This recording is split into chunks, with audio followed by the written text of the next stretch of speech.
Panata 2721. Ang mga piraso at piraso ng barko ay lumutang sa tubig at ang tanging nakikilalang bahagi mula sa pagkawasak ay ang battered deck. Wala ni isang kaluluwa ang matagpuan sa mga guho. Pagkatapos ng maingat na pagsusuri sa mga durog na bato, nalaman ni Dustin na ang barko ay hindi may kakaila na nakuha ng emperador ng Sky Phoenix Kingdom. Isinama ng emperador ang isang malaking bilang ng kanyang mga tauhan upang bumuo ng isang kahanga-hangang hukbo. Ang kanilang krusada ay nanalo sa emperador ng 3 barko at ang pagkawasak na ito ay isa sa kanila. May dugo doon. Lahat ng nakasakay sa barkong ito ay dapat patay na. Isang malakas na masamang nilalang ang bumukas. Napuno at tumulo ang dugo sa nawasak na barko. Malinaw na walang nakaligtas. Idilat mo ang iyong mga mata. May nangyayari sa tubig na ito. Ang demonyong avatar ay nagpaalala sa iba pang masasamang nilalang. Siyempre, kontrolado ni Dustin ang bawat galaw at salita nito. May higanting palad sa unahan natin. Tigaw ng isang masamang nilalang sa takot na boses habang nakaturo sa harapan. Hindi pa man nabibitawan ang mga salita sa kanyang bibig ay isang dambuhalang palad ang tumalon mula sa mga alon. Ang tanging nagawa nila ay tumitig sa gulat. Tila isang tao ang nasa ilalim ng dagat. Isang mabilis na pagtingin lang ang kailangan para kumpirmahin na ang napakalaking palad ay hindi ginawa mula sa vital energy o omnipotent bodily skill. Ito ay puro laman at dugo. Ibig sabihin ay isang higanti ang misteryosong may-ari ng kamay na ito. Anong lahi ito? Napakalaki nito. Dustin stared slackjaw at the sight before him. Katulong ng kanyang espiritual na kahulugan. Binigyan niya ito ng mabilis na pag-scan at nalaman na ito ay isang panganib sa kanila. Sa ilalim ng kanyang kontrol. Ginamit ng demonyong avatar ang kapangyarihan nito para pilitin na umikot ang barkong pandigma para maiwasan nila ang higanteng palad. Walang malinaw na dahilan ngunit ang bawat nerbyo sa katawan ni Dustin ay nagsasabi sa kanya na sila ay nasa malaking panganib kung sila ay maglapit. Ang higanteng palad ay gumagalaw. Isang demonyo ang sumigaw at lahat sila ay napalingon sa kanya na may pagkagulat na dilat ang mga mata. Maging ang ekspresyon ng mukha ni Dustin ay naging seryoso rin. Minamanipula niya ang malademonyong avatar gamit ang kanyang isip para mapabilis ang barko. Tila itinulak ng isang dambuhalang puwersa. Mabilis na lumipad ang barko palayo sa higanteng palad at nag-iwan lamang ng umaalon-alon na tubig sa likuran nito. Ilang sandali pa. Madaling nakita ni Dustin ang napakalaking ulo na may taas na 1,000 metro mula sa ibabaw ng tubig. Nakapikit ang mga mata nito at tahimik na lumutang sa tubig. For all intents and purposes, parang may nag-e-enjoy sa loob ng tubig. Walang palatandaan na ang ulo ay nilikha ng isang omnipotent body skill o vital energy. Isa lamang itong tunay na dugo at ulo ng laman. Ganun pa man. Pinamanipula pa rin ni Dustin ang kanyang demonyong avatar para makalayo dito. Lahat sila ay nakatuon sa pag-alis kaya't natagalan sila upang merehistro ang malinaw na tunog ng isang labanan na naghihintay sa kanila sa harapan. Mga 100 barko ang lumutang sa paligid ng isang malaking puting lotes. Malabong puting liwanag na naglalabas mula sa lotes, na nagbibigay liwanag sa ibabaw ng dagat. Lahat ay napatingin dito ng may pagtataka. Isang sagradong aura ang bumulwak mula sa lotes at lahat ng nakakita nito ay sasang-ayon na ito ay puno ng sigla. Lumalim ang mga ugat nito sa dagat at makikita ang ilang berdeng dahon na lumulutang sa ibabaw ng dagat kasama ang bulaklak. Ang tubig sa dagat ay humigit kumulang kapareho ng timbang ng 9,000 bituin. Ang puting lotes ay maaaring tumubo sa dagat ng hindi nadudurog. Na hindi may kakaila na patunay na ito ay isang mahiwagang halaman. Alam ni Dustin na ang puting lotes ay dapat na isang kamangha-manghang kayamanan. Ang isang malaking grupo ng mga sabik na dakilang master ay nakapalibot na sa puting lotes sa oras na sila ay dumating. Sigurado ka bang ipaglalaban mo ako dito? Ang pinuno ng Heavenly Palace ay nagsalita ng malamig hanggat kaya niya. Mr. Dongfang, ito ay isang bihirang kayamanan sa harap ng aming mga mata. Hindi namin ito ibibigay sa iyo ng mag-isa. Tumugon ang emperador ng Sky Phoenix Kingdom. Isang Maringal na aura ang lumabas mula sa kanyang dilaw na damit na may 5 kuko na gintong dragon na nakaberda. Ang Sky Phoenix Kingdom ay isang lumang kaharian sa universo na ito. Tinabi ng alamat na ang nagtatag ng kaharian ay isang tunay na walang kamatayan. Ngunit sa hindi malamang dahilan, umalis siya sa universo nang hindi nag-iiwan ng anumang makikinang na kasanayan sa militar o mahalagang kayamanan ng mahika. Gayunpaman, walang nang-ahas na tingnan ang Sky Phoenix Kingdom. Pagkatapos ng lahat, ito ay itinatag ng isang tunay na walang kamatayan. Walang maglalakas loob na ipagsapalaran na gawin itong isang kaaway. Ang Sky Phoenix Kingdom ay palaging pinananatiling mababa ang profile at ang mga tao nito ay bihirang lumabas. Kaya naman naging sorpresa ang presensya ng emperador. Maging ang reclusive emperor ng Sky Phoenix Kingdom ay naakit na dumating. Mr. Dongfang, huwag mong pilitin ang kamay ko. Kung gusto mo, awayin mo muna ako. Putol ng pinuno ng Sword Palace. Ang bawat pag-indayog ng kanyang mahabang espada ay gumagawa ng napakalawak na aura ng espada na naglalaman ng nakakatakot na kapangyarihan. Ang pinuno ng Yaksha Palace, ang may-ari ng Star Island, at ang mga panginoon ng iba pang maimpluwensyang puwersa ay lahat ay natipon doon. Tila pareho silang may plano dahil lahat sila ay nagpalit ng kanilang malakas na enerhiya sa isang kamay at sinubukang hawakan ang puting lotus habang silang lahat ay nakikipaglaban sa isa't isa. Napuno ng napakalawak na enerhiya ang espasyo kung saan sila marahas na nag-away. Kakabila ng kaguluhan sa malapit, patuloy na tinitigan ni Dustin ang puting lotus na may maalab na pagnanasa sa kanyang mga mata. Ang isang kayamanan na maaaring lumago sa dagat ng mga bituin ay dapat na napakahalaga. Iyon ang pumasok sa isip niya. Muli sa ilalim ng kanyang kontrol. Ang demonyong avatar ay nagmaneho ng barko palapit sa puting lotus. Mabilis itong bumuo ng malaking kamay at sinubukang kunin ang puting lotus. Huwag mo nang isipin iyon. Thanos. Ang pinuno ng Yaksha Palace ay sumigaw mula sa kung saan siya nakikipaglaban. Umaway siya ng silver halberd patungo sa demonyong avatar ni Dustin ngunit madaling tinanggihan kahit na ang kanyang sandata ay tumitimbang ng mahigit 10 milyong pounds. Walang anuman sa avatar na pigilan ang kanyang pag-atake gamit ang diabolic killing needle. Nang sumama sa kanila ang malademonyong avatar, mas naging matindi ang laban sa puting lotus. Nagtagal ang laban ngunit walang sino man ang makapaghawak ng kamay sa lotus ng matagal bago sila madala pabalik sa madugong labanan.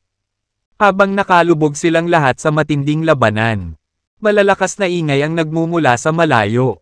Ang mga alon ay humahampas at walang tigil na humahampas sa kanilang mga barko.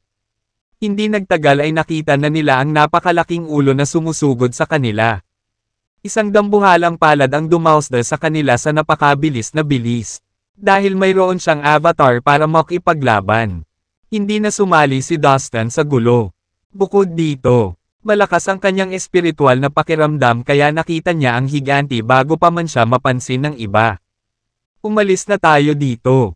Tinabi sa kanya ng bituka ni Dustin na may masamang mangyayari kaya agad niyang ipinatawag ang kanyang demonyong avatar at pinalayas ang barko upang tumakas ng mas mabilis hanggat maaari. Nakarating sa kanyang mga tainga ang isang cacophony ng pagkabalisa kahit na inilipat niya ang barko. Lumingon si Dustin at nakita ang higanting ulo na nagbukas ng napakalaking tiyan at kinagat ang isa sa mga barko.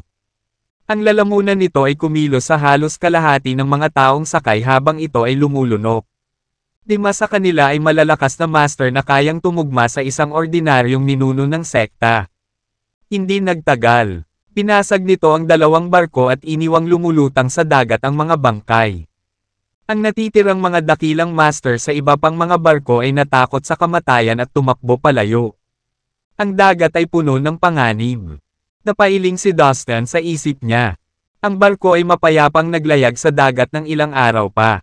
Hindi nila maiwasang matuwa ng matano niya ang isang kontinente sa unahan. Mula sa malayo.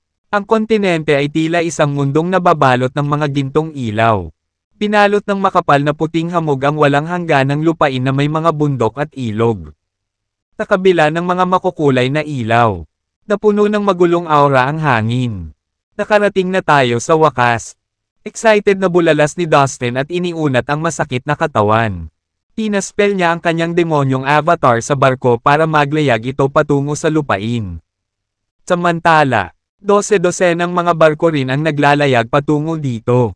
Naroon ba ang Celestial Palace? Ang lupaing ito ay mukhang mas malaki kaysa sa Immortal End Continent. Napaisip si Dustin. Maya-maya pa ay lumapit sa pampang ang barko ni Dustin. Ang demonyong avatar ay agad na tumalon sa dagat at dumaong sa pampang. Tinamahan ito ng isang grupo ng masasamang nilalang. Ang ngayon ay walang laman na barko pagkatapos ay nagsimulang maglayag pabalik kung saan ito nanggaling. Napatingin si Dustin sa kontinenteng nasa harapan niya. Ito ay puno at abala sa buhay. Lahat ay malago at kahanga-hanga. Malapit sa baybayin. Isang hanay ng mga bundok ang nakataas sa isang sinaunang gubat. Nako, bisita ka ba sa labas ng mundo? Mula sa malayo, lumabas ang mga tao sa malawak na gubat. Nilapitan nila si Dustin nang makita nila ito at ang mga kasama nito. Mayroong 12 malalakas na lalaki na may mahahabang busog sa kanilang mga kamay at mga palakol na nakasabit sa kanilang baywang. Tatabi nila ay ang kanilang mga aso sa pangangaso. Nababalot sila ng dugo ng hayop at kinakaladkad ang mga katawan ng kanilang mga hinuhuli na biktima. Sino sila? Kinilabutan si Dustin sa nakita nila. Dapat silang mga katutubo sa lupaing ito. Ngunit ang lugar na ito ay kung saan matatagpuan ang palasyo ng Celestial Genuine Immortal. Hindi inaasahan ni Dustin na may mga nakatira dito. Bukod dito, ang mga taong ito ay tila walang alam sa martial arts. Ginamit ni Dustin ang kanyang espiritual na kahulugan upang suriin. Wala ni isa sa kanila ang nagbigay ng kaunting bakas ng vital energy force. Gayunpaman, tila napakalakas ng mga residente. Ang kanilang mga katawan ay lumundag ng vital at blood energy na nagpalakas ng kanilang lakas. Mga mahal na panauhin, saan kayo nanggaling? Nandito ba kayo para sa seremonya ng paghahain? Lumapit ang isang lalaki at pinagmasdan ng mabuti si Dustin. Palakaibigan daw siya. Ang mga tao rito ay tila tapat at mapagpatuloy. Sa oras na ito, nagsimulang dumaong ang ibang mga barko sa baybayin. Ang mga makapangyarihang tao ay nagsimulang pumasok. Sa wakas ay dumating ang pinuno ng Heavenly Palace at Celestial Psychic Campbell at sinamahan sila ng mga puwersa ng Yaksha Palace, Star Island, kay Phoenix Kingdom at Sword Palace. Tulad ng para sa mga medyo mahinang puwersa, sila ay nasa dagat pa rin. Ang iba ay naghahanap pa nga ng barkong maaaring maghatid sa kanila sa kontinente. Ano ang nangyayari? Bakit napakaraming dayuhang bisita mula sa kabilang dagat ang pumupunta sa ating lupain ngayon? Ang mga katutubo ay namangha sa pagdagsa ng mga bisitang kanilang natatanggap. Bumalik ka kaagad at magsumbong sa pari. Utos ng isang lalaking nakasuot ng balat ng hayop. Siya daw ang leader ng grupo. Sabay-sabay na tumakbo pabalik ang ilang lalaki. Nang makita ang mga katutubo ng lupain, ang pinuno ng palasyo ng langit at ang kanyang mga kasama ay natulala. Akala nila noong una ay nasa gitna ng dagat ang Celestial Palace. Ang kailangan lang nilang gawin ay pumasok at hanapin ang mga kayamanan. Hindi nila inaasahan na may makikita silang isla. At lalong hindi nila inaasahan na makikita nila ang mga taong tila mga katutubo sa lugar. Mr. Campbell, ano ang nangyayari? Hiling ng pinuno ng palasyo ng langit sa Celestial Psychic. Napalingon din ang iba sa matanda. Well, hindi ako sigurado. Nakita ko lang na ang Celestial Palace ay matatagpuan sa gitna ng dagat. Yan lang ang masasabi ko. Ang aking pangitain ay hindi nagpakita sa akin na ito ay nasa isang lupaing tulad nito. Gayunpaman, ang palasyo ay dapat na nasa paligid dito. Dapat mahanap natin ito, sabi ni Campbell. Very well. Tanungin natin ang mga tao dito. Nang walang karagdagang paunang salita, tinunggaban ng pinuno ng Yaksha Palace ang isa sa mga katutubo na malapit sa kanya. Napakalakas ng pagkakahawak niya kaya hindi siya napigilan ng lalaki. Ito ay isang binata na nakasuot ng maikling jacket. Gaya ng iba, may hawak siyang malaking pana sa kanyang mga kamay at nakasabit sa kanyang baywang. May hawak din siyang mga patay na kuneho.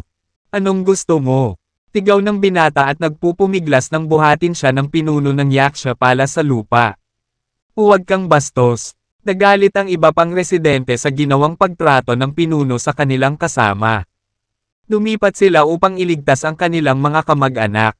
Maaaring wala silang anumang kasanayan sa martial arts ngunit sila ay malakas at puno ng labis na sigla. Sa isang paglukso lamang, maaari silang tumawid sa layo na 200 metro. Sa isang alon ng kanyang mga manggas. Ang pinuno ng Yaksha Palace ay nagpatawag ng isang mabangis na bugzo ng hangin na nagpatangay sa mga katutubo. Sabihin mo sa akin ang totoo. Nasaan ang Celestial Palace? Kung hindi mo sasabihin ngayon, bugbugin kita hanggang mamatay. Ang pinuno ng Yaksha Palace ay nagbigay ng nagbabantang vibe.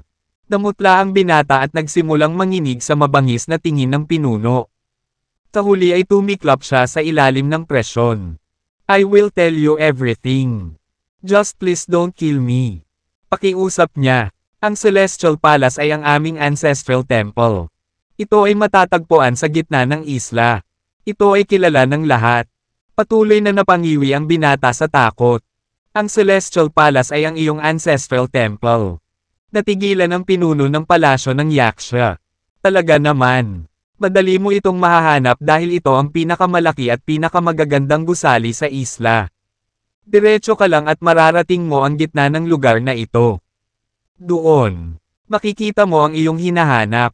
Hinahanap mo ang palasyo. Nangangahulugan ba ito na gusto mong makibahagi sa ating seremonya? Tanong ng binata na nanginginig pa ang boses sa takot. Itong Celestial Palace ba ang tinutukoy mo ay ang parehong palasyo na pagmamay-ari ng Celestial Genuine Immortal? Tanong ng pinuno ng Yaksha Palace. Oo. Ang Celestial Genuine Immortal ay ang ating ninuno. Ang Celestial Palace ay itinayo bilang alaala sa kanya.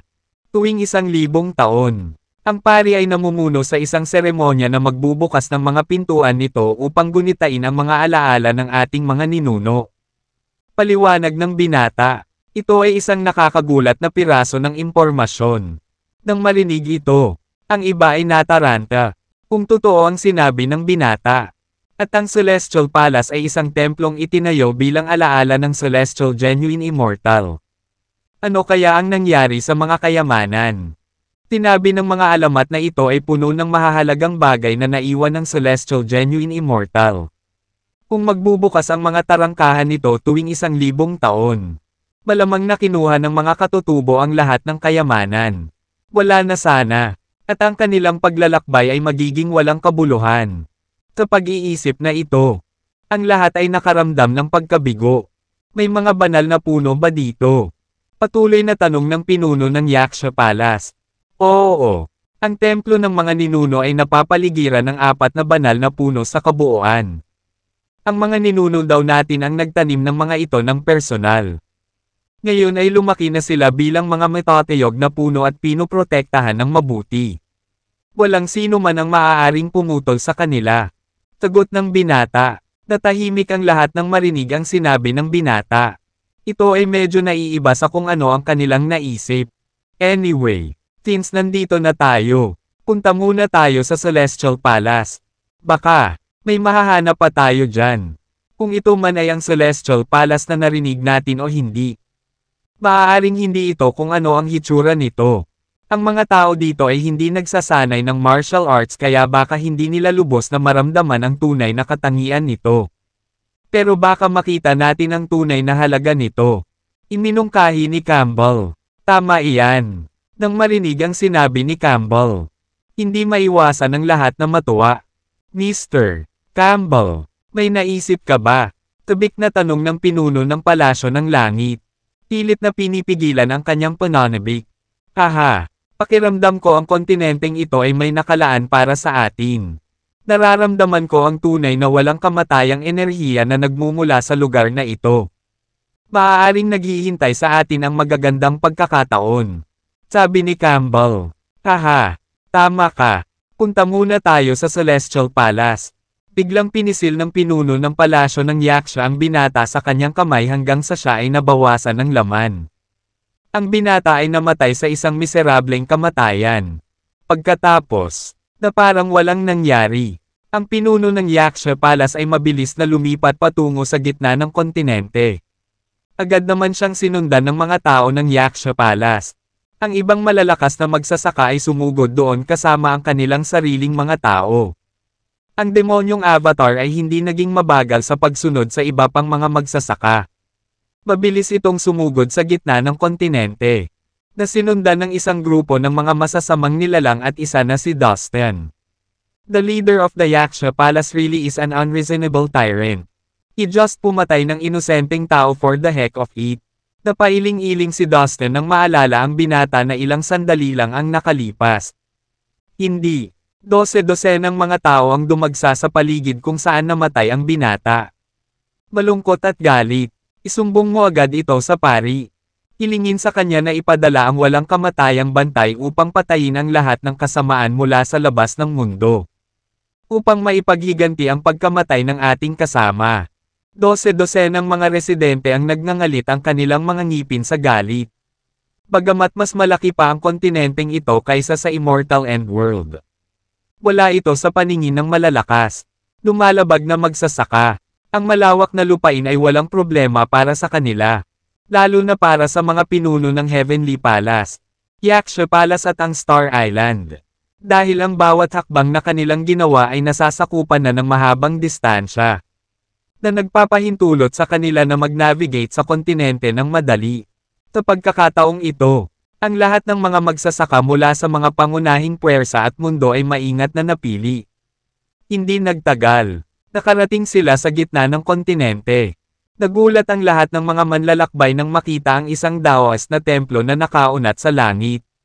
Mula sa kinatatayuan nila ay nakita nila ang isang mataas na templo ng tao. Na natatakpan ng liwanag ng engkanto. Ito ay sumasaklaw sa isang lugar na higit sa 100,000 milya. Ang tuktok ng templo ay umabot sa ulap na ang 4 na sulok ng templo ay umaabot sa langit. Ang pasukan ng templo ay matatagpuan sa gitna ng mga ulap at ambon. Na nakakabit sa isang hagdan ng bato na nakaunat mula sa ibaba. 2 salita ang inukit sa pintuan ng templo. Na may nakasulat na, Celestial Palace. Ang buong templo ay tila naglalabas ng banal na aura habang ang kalangitan sa paligid ay puno ng liwanag. So ito ang Celestial Palace. Terena sa loob. Ang malalakas na mandirigma mula sa labas ng mundo ay walang habas na sumugod patungo sa palasyo ng walang pagsasaalang-alang sa kabanalan nito. This is a forbidden area. Bawal ang trespassers. Isang grupo ng mga tao ang lumitaw mula sa malayo. Ang ilan ay malalakas. Guwapong lalaki, habang ang iba naman ay magagandang babae. Sa paghusga mula sa pagbabago-bago ng kanilang vital energy. Lahat sila ay mga cultivator. Bagaman, tila sila ay mahina. Gayunpaman, ang kanilang mga katawan ay natatakpan ng mahiwagang puting liwanag. Na nakasisilaw sa kalangitan. Ang liwanag ay nagmukhang malabo. Kaya mahirap sabihin kung gaano sila kalakas. Sino ka? How dare you break into the temple and violate the majesty of our ancestor? Answer my question. Ang pinuno, isang gwapong lalaki na may makapal at siksik na blonde na buhok, ay nagbibigay ng malakas na enerhiya. 12 ng iba pa ang pumila sa likuran niya, na humaharang sa daanan ng tagalabas patungo sa templo. Lahat sila mukhang galit. Kung ayaw mong mamatay, lumayas ka sa harapan ko. Ang pinuno ng Yaksha Palace snap. How dare you act so arrogantly in front of our sacred temple? Kunin mo siya. Galit na sigaw ng pinuno. Agad na sumugod ang mga tao sa likod niya. Ang puting liwanag na kanilang inilabas ay tumaas ng husto. At ang mga bilog ng puting liwanag ay umalangaw-ngaw sa kanilang buong katawan. Ito ay tila nadagdagan ang kanilang kapangyarihan.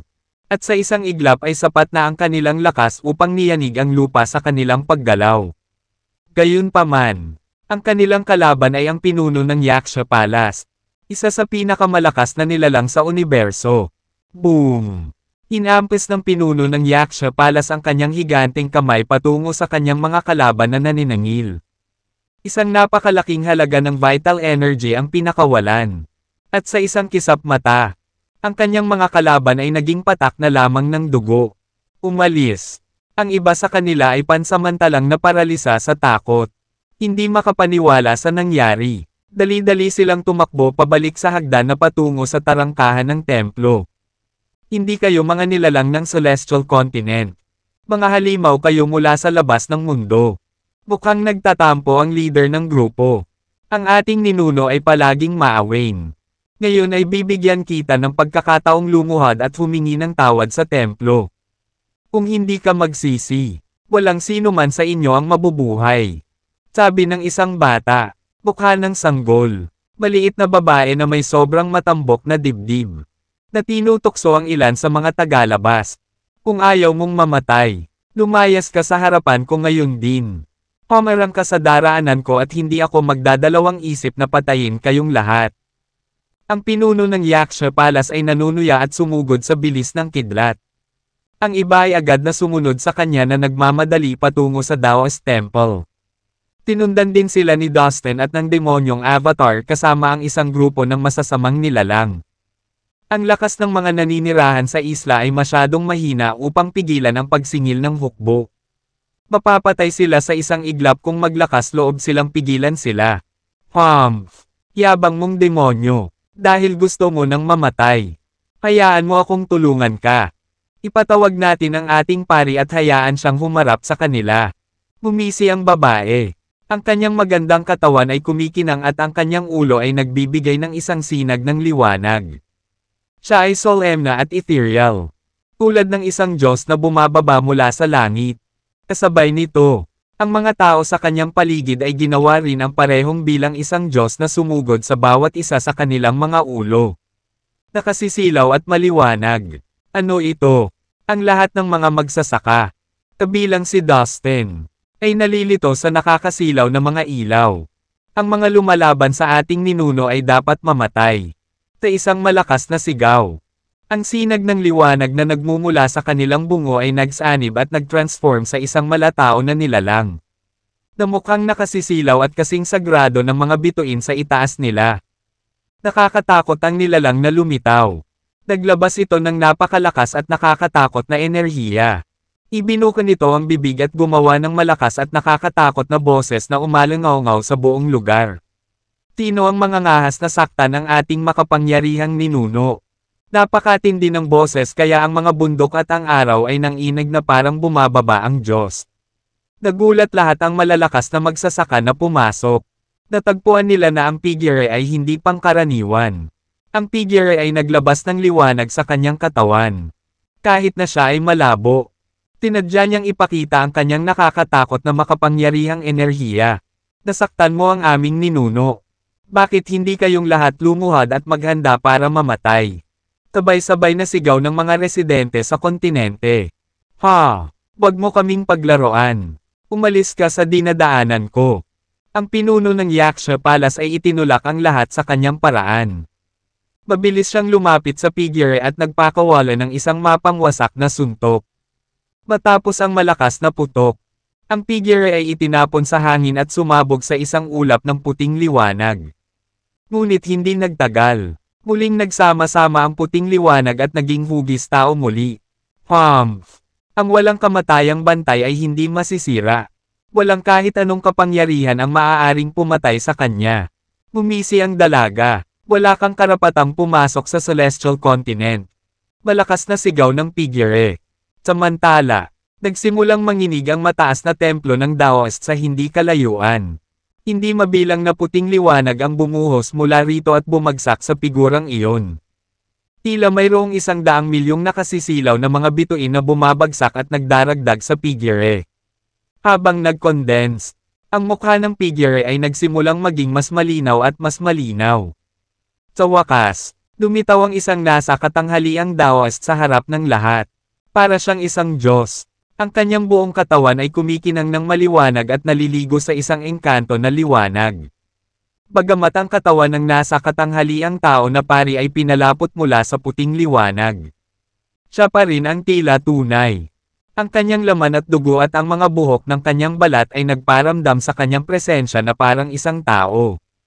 Ang nasa katanghaliang gulang na Daoist na pari ay tumingin sa mga malalakas na magsasaka na pumasok. Ang kanyang mga mata ay tila handa na niyang patayin sila. Ingat ka, delikado daw siya. Tigaw ng pinuno ng palasyo ng langit. Baka sa mukha niya ang sobrang takot. Maging ang pinuno ng Heavenly Palace ay mukhang natakot sa Daoist Priest. Buong alerto ang lahat ng tao. Ang demonyong avatar ay nakatayo sa pinakaharap ng mga masasamang nilalang, na inihanda para sa labanan. Hindi ito magdadalawang isip na sumabak sa isang labanan kung may masamang mangyayari. Ito ang kapangyarihan ng pananampalataya. Siya ay puno ng ganoong uri ng kapangyarihan. Ang pananampalataya ng lahat ng nabubuhay na nilalang sa kontinenteng ito ang bumuo sa kanya.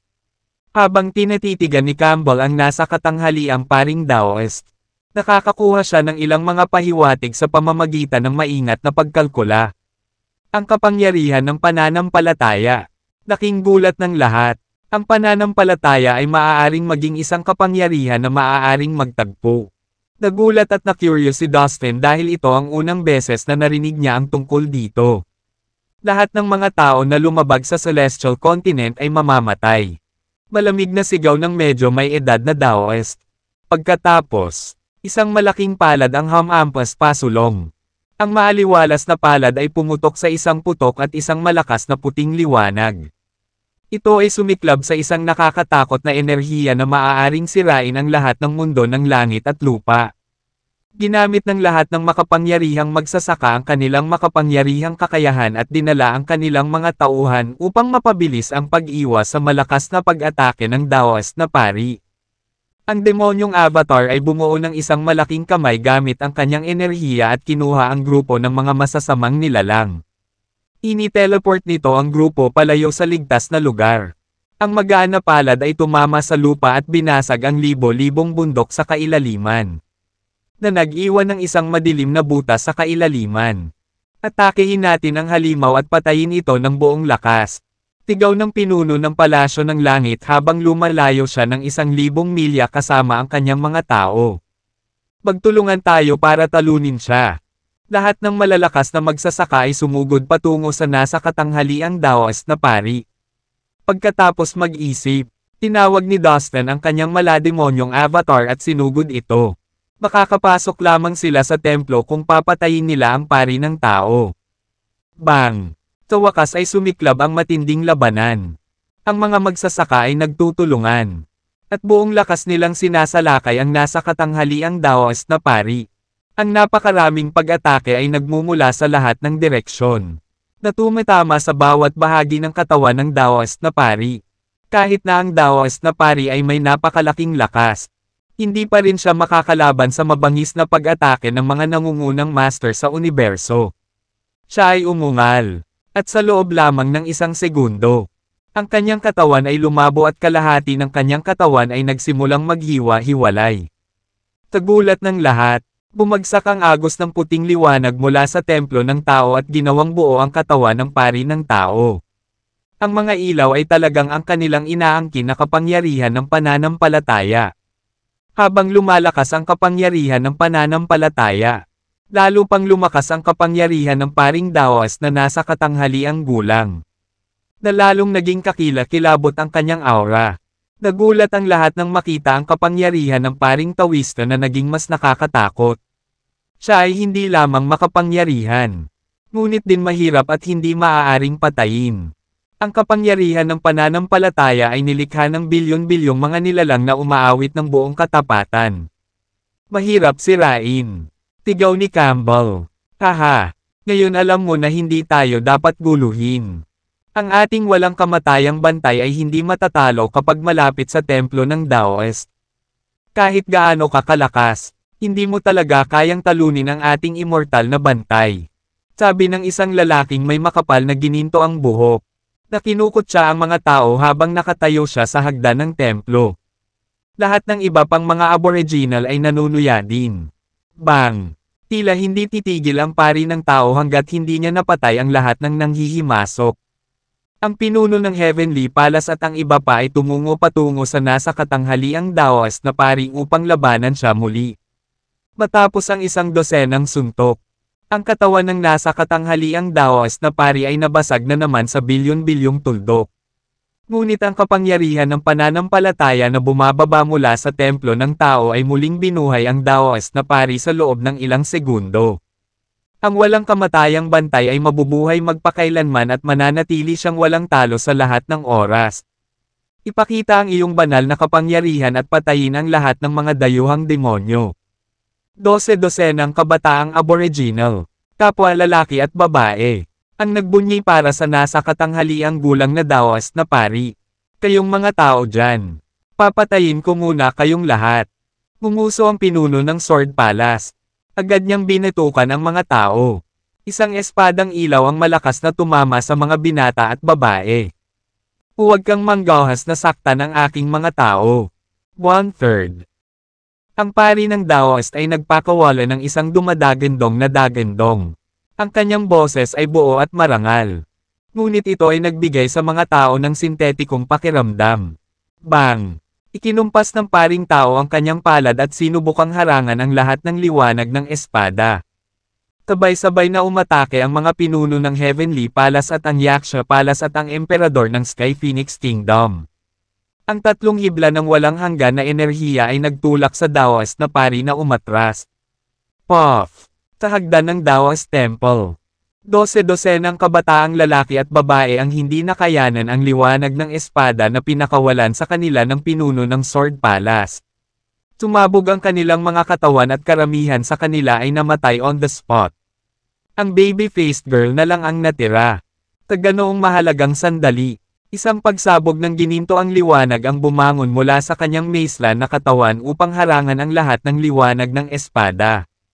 Pagkatapos ay may malakas na kalabog at ang tunog ng tila na basag ay narinig mula sa loob ng katawan ng dalaga. Ang batang babae ay pagkatapos ay itinapon sa hangin sa pamamagitan ng isang mabagsik na shockwave. Bumulwak ang dugo sa bibig niya habang lumilipad siya sa hangin. Walang duda na siya ay malubhang nasugatan. Humph! Mayroon ka talagang magic treasure na kayang hamarang sa sword light ko. Not bad, little girl. Pero kailangan mo pa ring mamatay. Ang pinuno ng Sword Palace ay inihagis muli ang kanyang espada. Ang hindi mabilang na mga stake ng nakakatakot na liwanag ng espada ay pumailan lang sa langit at pumunta patungo sa batang babae. Ate, okay ka lang. Isang bata na tinawag bilang pinuno ng Sword Palace ang kumilos. Ang batang babae ay tila 6 na taong gulang lamang at nakasuot ng pink na damit. Lumipad siya sa himpapawid na parang paro-paro at iniligtas ang mukha ng sanggol na batang babae na nasugatan ng mga guhit ng liwanag ng espada. Anong ginagawa mo dito? Takbo! Tumakbo ka na! Napasigaw ang mukha ng sanggol na babae dahil sa takot na mamatay. Mabilis na pinalibutan ng mga espada ang dalawang babae. Lamambat ang puso ni Dustin nang makita ang dalawang babae. Pareho silang inosente. Naisip ni Dustin na nakakaawa kung sila ay mapapatay ng ganoon sa isang labanan. Mabilis siyang kumilos. Sa nick of time. Ginawa ito ng demonyong avatar sa harap ng mga babae. Ang diabolic killing needle nito ay tumangay at nilipol ang lahat ng mga sword light. Ano? Hindi makapaniwala ang dalawang babae. Akala nila ay hindi na sila makakatakas sa kamatayan. Nakabutihang palad para sa kanila.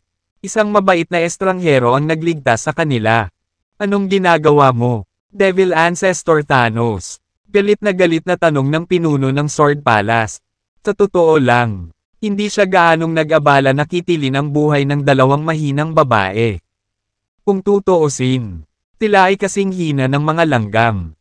At ang isang malakas na amo na gaya niya ay kayang pumatay ng sino mang gusto niya ng walang tamang dahilan. Gayunpaman, ang demonyong avatar ni Dustin ay tumulong sa kanila at kinuha ang suntok para sa kanila. Naisip niyang sinadya iyon ng demonyo para mapahiya siya. Dalawang inosenteng babae lang sila. Hayaan mo na lang sila. Mungkahi ng demonyo. Matalim ang kanyang mga mata. At walang ekspresyon ang kanyang mukha. Humph! Baka matakot sa'yo ang ibang tao. Pero ako hindi. Dapat ko silang patayin. At umiwas ka. Kung ayaw mong maging kaaway ko. Lumayas ka sa harapan ko ngayon din. Tigaw ng pinuno ng Sword Palace na may matinding tono. Bilang isang estremador, siya ay walang takot at matyaga. Kapag nakapagdesisyon na siya, walang makakapagpabago nito. Kahit na ang ibig sabihin nito ay labanan ang napakalakas na Devil Ancestor Thanos. Walang sabi-sabi pa. Ibinato ng pinuno ang kanyang espada. Kaagad, ang mga wave ng sword aura ay sumugod sa dalawang babae. Napataas ang kilay ni Dustin nang makita ito. Nag-iisip kung may gagawin ba siyang makikialam o hindi. Hindi matalino na nasa maling panig ng pinuno ng Sword Palace. Ang Sword Palace ay isang malakas na puwersa sa universo. At ang pinuno nito ay kapantay ng pinuno ng Yaksha Palace. Nisensinang naisip ni Dustin. Bagamat inamin niya iyon, naligay pa rin siya sa isang malaking dilema. Wala siyang pusong makitang pinatay ang inosenteng batang babae na nakapink na damit. Mukha siyang bata at mahaba pa ang buhay niya. Kaya naman, sa mabigat na puso, pinili ni Dustin na kumilos bilang isang bayani. Sa ilalim ng kanyang kontrol, iniunat ng demonyong avatar ang kanyang kamay. Nagpakawala ng isang nakakatakot na masamang kapangyarihan na napigilan ang lahat ng mga ilaw ng espada. Ang pinuno ng Sword Palace ay bahagyang mahina kaysa sa pinuno ng Heavenly Palace. Ngunit siya ay katumbas ng kakayahan ng pinuno ng Yaksha Palace. Ang demonyong avatar ni Dustin ay may 80% ng lakas ni Devil Ancestor Thanos. Kaya maaari itong tumugma sa pinuno ng Sword Palace. Sigurado ka ba dito, Devil Ancestor Thanos? Ipaglalaban mo talaga ako. Kayo, masasamang nilalang, ay nasisiyahan sa pagpatay at hindi nagmamahal sa mga buhay. At pinukaw niyo lang ako sa pamamagitan ng pagsasabi sa akin na itigil ang pagpatay.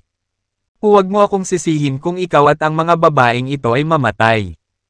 Galit na sigaw ng pinuno ng Sword Palace. Ang kanyang ilong ay marahas na umuusok. Na-provoke siya. Oo, pero higit sa lahat, napahiya siya. At bilang isang pinuno, hindi siya maaaring umupo na lamang at walang magawa. I'm sorry. Pero kailangan ko silang iligtas.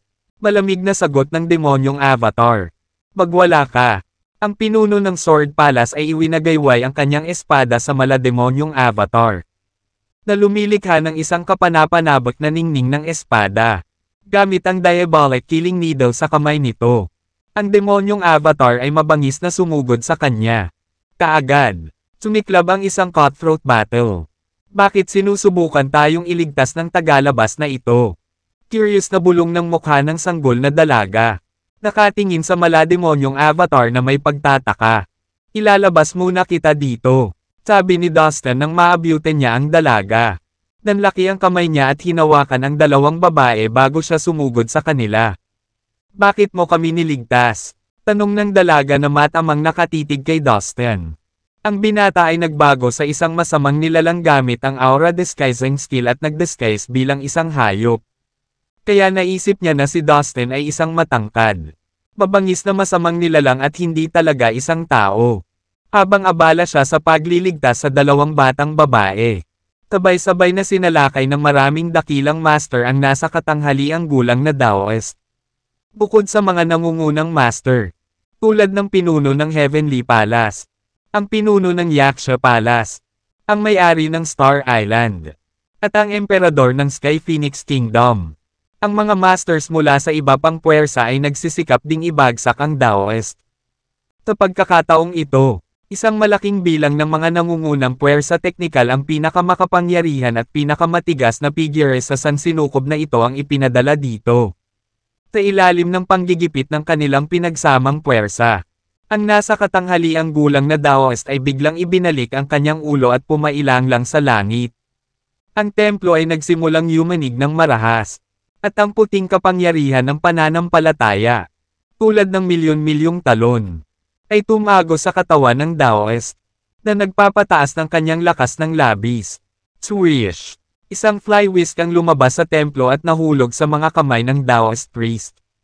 Pagkatapos, lumipad ang isang robe na may 8 diagram, na sinundan ng isang sombrero, na agad na isinuot ng Daoist, sa lahat ng mga bagong armas na iyon. Ang nasa katanghaliang gulang na Daoist ay naglabas ng isang malakas na vibe, isang medyo nakakatakot at nakakahimok para sa kanyang mga kalaban. Maging ang mga dakilang amo, tulad ng pinuno ng palasyo ng langit, ay nabigla. Bang! Ang nasa katanghaliang gulang na Daoist ay iwinagayway ang kanyang fly whisk sa master, na lumikha ng napakalaking enerhiya na yumanig sa buong kontinente. Ito ay napaka-impakto na ang buong espasyo ay nanginginig na parang isang marahas na pagyanig ay nasa bay.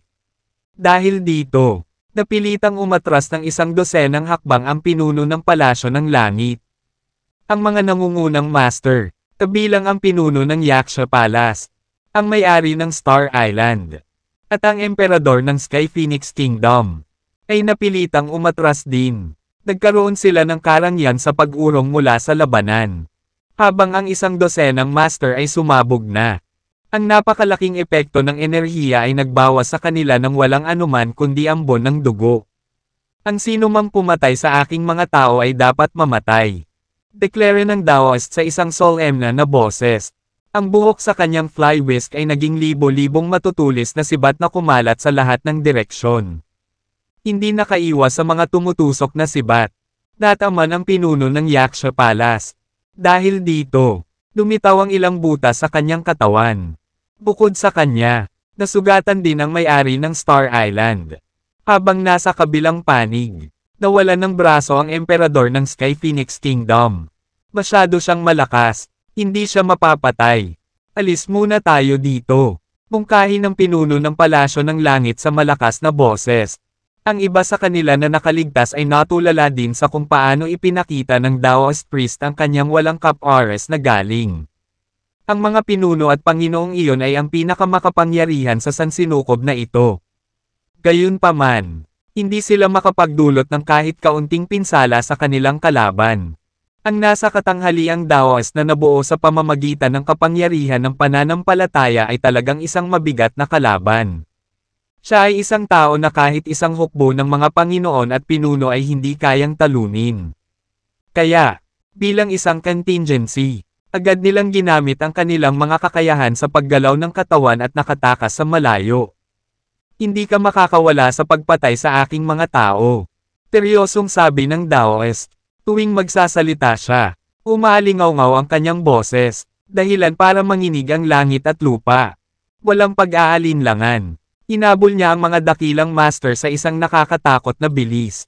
Habang iniswing niya ang kanyang fly whisk.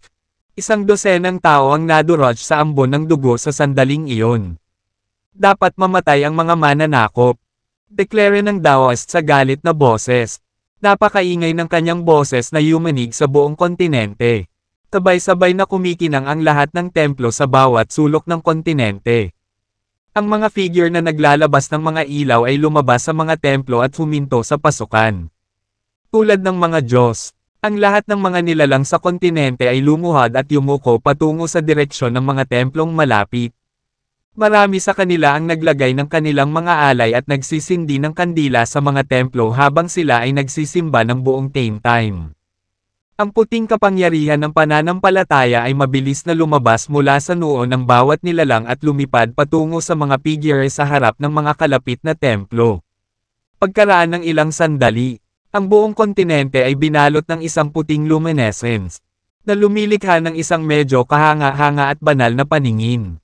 Samantala, habang umaaligid ang mahika na ito sa buong lugar, 10,000 milya ang layo ni Dustin kasama ang dalawang babae. Binabantayan niya ang labanan sa pagitan ng mga dakilang master at Daoist sa kanyang espiritual na kahulugan. Nang bigla siyang huminto sa kanyang kinatatayuan, ang demonyong avatar ay tumabi sa kanya. Well, iiwan na kita dito, sabi ni Dustin sa mga babae. Habang binitawan niya sila, pagkatapos, nang hindi nagpaplanong magpaalam, isinaaktibo niya ang kanyang kakayahan sa paggalaw sa katawan upang umalis. Maghintay. Biglang tawag ng dalaga. Oo. Bika ni Dustin at tumalikod. Sumama ka sa amin. Ikaw ay isang tagalabas. Hindi ka pakakawala ng aming walang kamatayang bantay. Siya ay makapangyarihan at hindi kailanman masisira. Mahihirapan kang lumayo sa kanya. Seryosong sabi ng dalaga. Nakatingin kay Dustin na may pares ng nagmamakaawa at inosenteng mga mata. Go with you. What gives you the idea? Nilinggan ni Dustin ang parang batang babae na may nagtatakang ekspresyon. Ang immortal na gwardya ay hindi kailanman mapapatay. Kahit gaano ka kalakas, hindi mo siya matatalo. Hindi bababa sa hindi nag-iisa. Niligtas mo kaming dalawa ngayon lang at gusto din naming iligtas ang buhay mo. Makakagawa tayo ng paraan ng magkasama. Huwag nang mag-alinlangan pa. Sumunod ka lang sa akin at magmadali. Darating ang walang kamatayang bantay. Nag-aalalang sabi ng dalaga. Malinaw. Ang immortal na gwardya ay hindi magagapi ayon sa kanya at walang paraan na matatalo siya ng sinuman.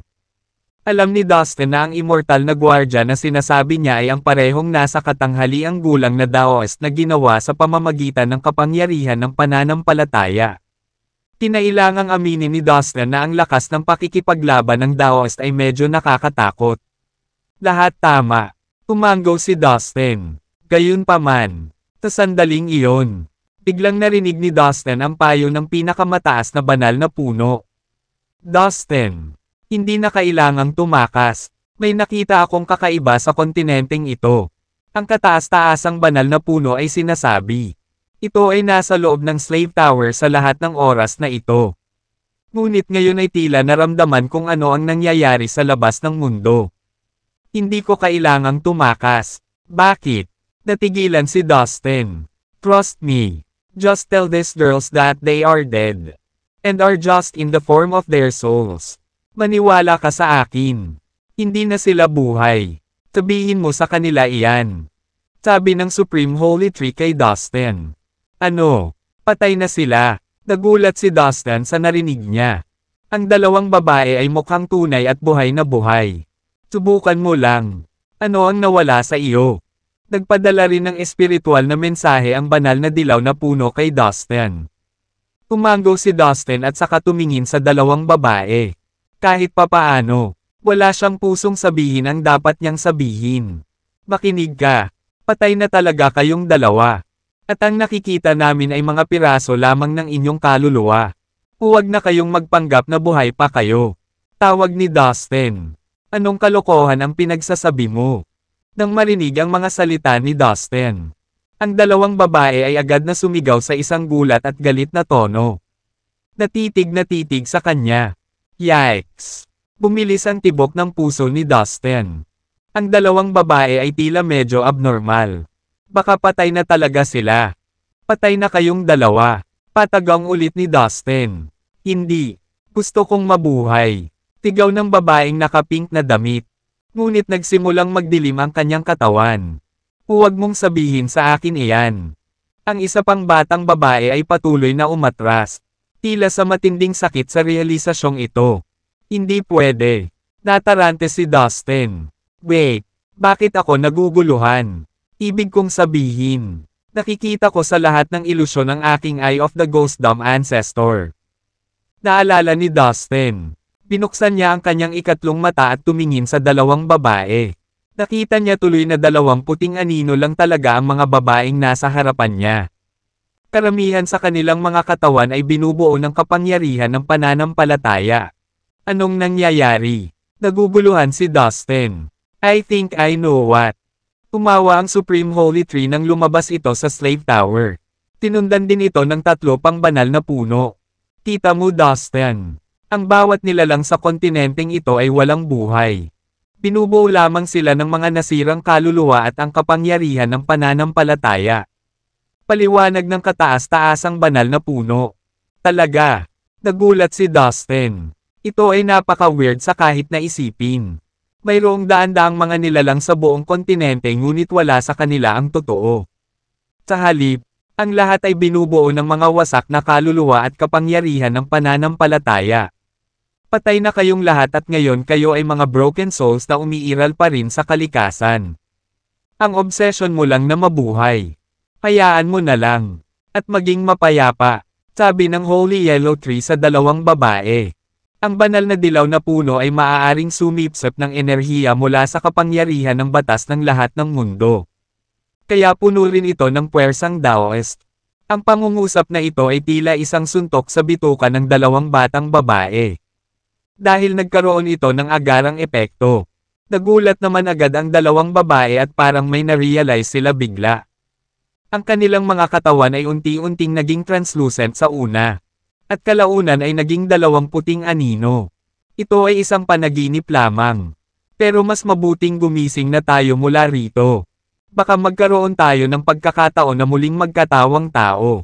Napabuntong hininga ang parang bata. Ikaw ay isang mabuting tao. Tumingin ang babaeng nakapink kay Dustin at sinabi sa kanya. Tapos ngumiti ang dalawang babae kay Dustin. At parang gamaan ang loob nila kahit papaano. Salamat sa pagtulong sa amin na magkaroon ng pagkakataong maging malaya. Napatingin muli ang dalawang babae sa banal na dilaw na puno. Ito ay ang banal na dilaw na puno na gumising sa kanila mula sa kanilang mga panaginip. Sa wakas, ang dalawang batang babae ay naging dalawang puting anino. Na lumulutang sa hangin ng dahan-dahan at naglaho kaagad. Sabihin mo, ano bang nangyayari? Tanong ni Dustin sa Supreme Holy Tree. Yung matandang bastard na yon ang gumawa. Pinag-aralan niya ang misteryo ng reinkarnasyon at ang kapangyarihan ng pananampalataya. At naisip niya na may tiyak na koneksyon sa pagitan ng dalawa. Ang kanyang tagumpay ay naging isang kinahuhumalingan. Ang lahat ng mga nilalang na nakikita mo sa kontinenteng ito ay ang mga resulta ng kanyang pananaliksik at eksperimento. Nahuli niya ang ilang mga nasirang kaluluwa. At pagkatapos ay gumamit ng ilang lihim na kasanayan na nauugnay ang mga nasirang kaluluwa sa kapangyarihan ng pananampalataya at pinaniwalaan ang mga nasirang kaluluwang iyon na sila ay buhay pa. Kahit papaano, pinahintulutan sila nitong umiral sa kontinenteng ito sa hugis ng mga buhay na nilalang. Ngunit ito ay isang napakasira na anyo ng pag-iral. Dapat kong sabihin na kahit na siya ay masama, ang lalaki ay isang henyo. Sabi ng kataas-taasang banal na puno. Alam ni Dustin na ang masamang tao na sinasabi ng Supreme Holy Tree ay ang dakilang master na nagdala ng 12 banal na puno sa universo na ito. Siya ay nanirahan sa misteryosong kuweba sa espasyo ng palayok sa Immortal End World. Gayunpaman, nagulat siya sa isang malaking sorpresa. Ang pinakamataas na banal na puno ay nagsabi kay Dustin ng isang bagay na lubos na yumanig sa kanya. Boy, alam mo ba ang tungkol dito? Ang tinatawag na Celestial Palace ay isa lamang sa mga pansamantalang palasyong pagmamay-ari niya. Ang Celestial Genuine Immortal at ang matandang masamang tao ay iisang tao. Sabi ng kataas-taasang banal na puno. Laking gulat ni Dustin ngayon. Sino ang mag-aakala na ang Celestial Genuine Immortal? Isang nilalang ng napakalawak na alamat. Ay ang parehong dakilang master na nagdala ng 12 banal na punong ito sa universo na ito. Tara na at hanapin natin ang ating mga kapatid. Tina Sherman, Maddox, Oakley, at Shannon. Siguradong nasa paligid sila ng Celestial Palace. Ang kataas-taasang banal na puno ay iwinagayway ang sanga nito at nagpahayag. Ngunit ang Daoist na ginawa mula sa kapangyarihan ng pananampalataya ay napakalakas. Mahirap talagang makalapit sa Celestial Palace. Nakasimangot na sabi ni Dustin. Haha, huwag kang mag-alala, anak. Makikipag-ugnayan muna ako sa mga kapatid ko. Matagal na silang naninirahan malapit sa Celestial Palace at sa makatuwid. Nabigyan sila ng kapangyarihan ng pananampalataya. Sa tulong nila, ang Daoist ay hindi maglalagay ng labis na problema para sa atin. Sa katunayan, medyo madaling makitungo sa Daoist na iyon. Sa sandaling sirain natin ang lahat ng mga templo sa kontinenteng ito. Ang lahat ng mga nasirang kaluluwa ay madyay gising mula sa kanilang pagkahumaling. Ibig sabihin, wala na ang Daoist para bantayan ang Celestial Palace. Sabi ng kataas-taasang banal na puno. Malaki. Tuwang-tuwa si Dustin. Kasabay nito, malayo sa Dustin ngunit sa isang lugar sa parehong kontinente. Isang malaking grupo ng mga tao ang nakapaligid kay Campbell. Alam ko na. I see. Kahanga-hanga. Napakaganda nito. Bawat isang buhay na nilalang sa kontinenteng ito ay peke at ilusyon. Binubuo sila ng ilang sirang mga pira-piraso ng kaluluwa at kapangyarihan ng pananampalataya. Hanggat sinisira natin ang mga templo na nakakalat sa buong kontinente, mawawala ng kapangyarihan ang Daoist at ang iba pang mga nilalang. Pagkatapos ay makapasok na tayo sa Celestial Palace. Mahinang sabi ni Campbell. Ngayon pa lang, marami na siyang naubos na original blood essence niya para magawa ito. Takabutihang palad. Ang pinuno ng Heavenly Palace at ang iba pang makapangyarihang mga pinuno ay nagbigay sa kanya ng ilang gamot na pampalakas upang mapunan ang kanyang kalusugan. Ang galing. And ironic. Nang marinig ang sinabi ni Campbell. Naghiyawan ang lahat. Medyo nadismaya rin sila. Damn it. Ang tagal na nating nag-aaway. Pero puro peking nilalang lang ang na-encounter natin. Marami sa kanila ang tumawa ng mapait. Tirain natin ang lahat ng templo sa kontinenteng ito ngayon. Pagkatapos ay magsisimula tayong manghuli ng kayamanan sa Celestial Palace. Ang pinuno ng palasyo ng langit ay nag-utos at kaagad. Ang lahat ay umalis ng sabay-sabay. Sa mga grupo, tinimulan nilang sirain ang mga templo. Ang mga makapangyarihang master tulad ng pinuno ng Heavenly Palace, ang pinuno ng Yaksha Palace, at ang pinuno ng Sword Palace, ay maaaring sirain ang napakaraming templo mula sa daan-daang libong milya ang layo. Sa katunayan, sa loob ng oras na inabot ng isang grupo para sirain ang isa, nasira na nila ang kaunti sa kanila. Kasabay nito, malayo sa itaas nila sa kawalan, nakatayo ang tatlong itim na anino. Nakasuot ng itim na maskara at nakasuot ng itim na balabal. Isang malakas na pakiramdam ng kamatayan ang kumakaway sa kanilang paligid. Isang malaking bilang ng mga bangkay na sundalo ang nakatayo sa likod ng tatlong itim na anino. Tinabi na si Peterson the Taoist Ancestor ay nagsagawa ng masusing pananaliksik sa mga lihim ng reinkarnasyon at kapangyarihan ng pananampalataya. Alam na natin ngayon na ito ay totoo. Parang si Peterson the Taoist Ancestor ay nanatili dito ng ilang oras. Gayunpaman, kahit na hindi ito ang kanyang tunay na tirahan o treasury, dapat mayroong maraming mga kayamanan dito. Kahit na ilang kapaki-pakinabang na mga pahiwatig, ang kayamanan niya ay nasa underworld natin ngayon. Sabi ng isa sa mga anino. Ang mga anino at sundalong ito ay dumating dito mula sa underworld. Bukod dito, isa pang dosenang figure ang nakatayo sa ibang bahagi ng kontinente. Haha, sa wakas nakahanap na kami ng palasyo ni Peterson na Taoist Ancestor. Iniisip ko kung mayroong tunay na kayamanan ng tao, o kahit ilang mga pahiwatig. Ang mga kayamanang iyon ay dapat nakabilang sa ating Divine Sect. Sabi ng isa sa kanila. Malinaw, ang mga taong ito ay mula sa Divine Sect. Isang digmaan ang namumuo. Tinimulan ni Dustin ang kanyang kakayahan sa paggalaw ng katawan at sumugod patungo sa templo na matatagpuan sa gitna ng kontinente. Gayunpaman, bago niya ito marating, sunod-sunod na malalakas na ingay ang umalangaw-ngaw sa buong lupain. Umakyat ang usok at alikabok sa hangin na bumubuo ng mga ipoypo. Habang ang pagsabog ng enerhiya ay nagbubulag-bulagan sa lahat ng dako. Sa kanyang espiritual na kahulugan. Nakita ni Dustin na ang mga tao mula sa pinakamataas na puwersa kabilang ang langit na palasyo at ang Yaksha Palace ay nagsisikap na sirain ang mga templo sa lahat ng dako. Mukhang naisip ito ni Campbell. At gumawa ng isang tiyak na paraan upang talunin ang Taoist. Umanga si Dustin sa mahusay na kakayahan ni Campbell bilang isang Seikiko. Hanggat ang lahat ng mga templo ay nawasak sa kontinente. Ang lahat ng mga nilalang doon. Kabilang ang nasa katanghaliang gulang na Taoist na nagbabantay sa Celestial Palace ay lalabas sa spell at babalik sa kanilang katinoan. Habang isinuko ng mga nilalang ang kanilang pananampalataya sa mga templo. Ang malaking halaga ng pananampalataya na nakolekta ay ginagamit ng peking mundo at ng mga peking nilalang upang gumana. Habang parami ng parami ang mga templong nawasak, mas maraming nilalang sa buong kontinente ang napahiyaw sa sakit. Damang-dama nila ang paglaya at pagkasira ng kanilang pananampalataya at ang kanilang koneksyon dito. Sa laman at dugo, nagsimulang sumabog ang kanilang mga katawan, na nagiging puting tuldok ng liwanag na bumabalot sa kalangitan. Panaginip pala, namatay ako maraming taon na ang nakalilipas. Ngayon, isa na lang akong kaluluwang gumagala. Napakalupit ng katotohanan. Sana hindi ko na lang nalaman ang lahat ng ito at nagpatuloy sa pamumuhay sa dati.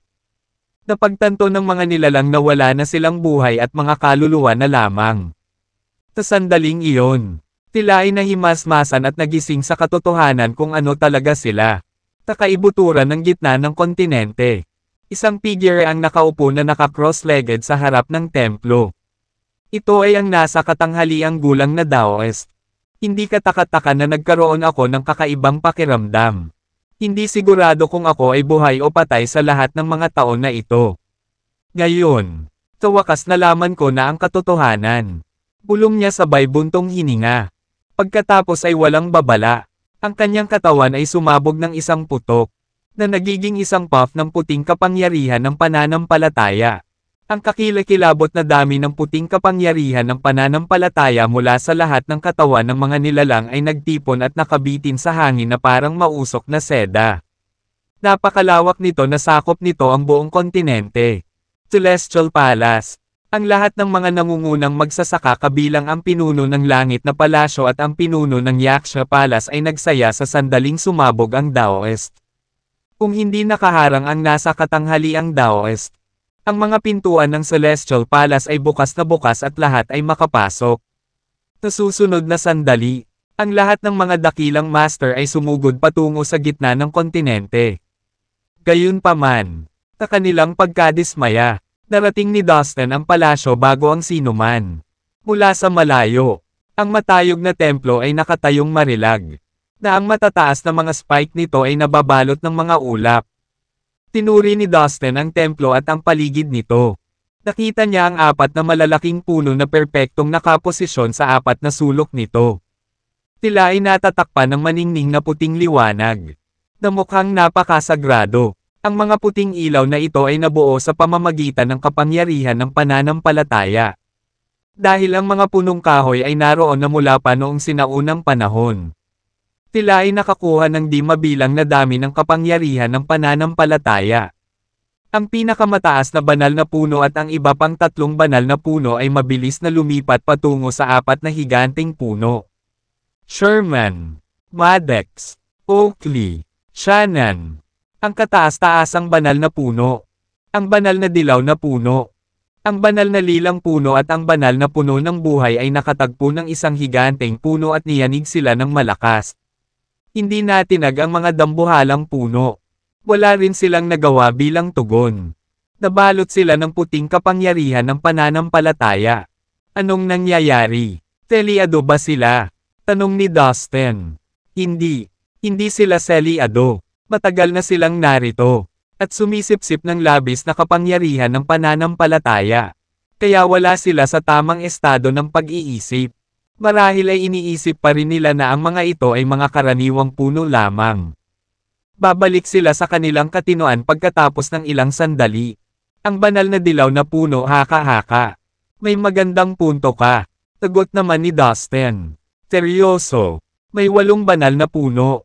Nagkatinginan ang tatlong figure sa itim na balabal at nakita ang gulat sa mga mata ng isa't isa. Kararating lang nila mula sa underworld. Dala ang isang kawen ng mga bangkay na sundalo.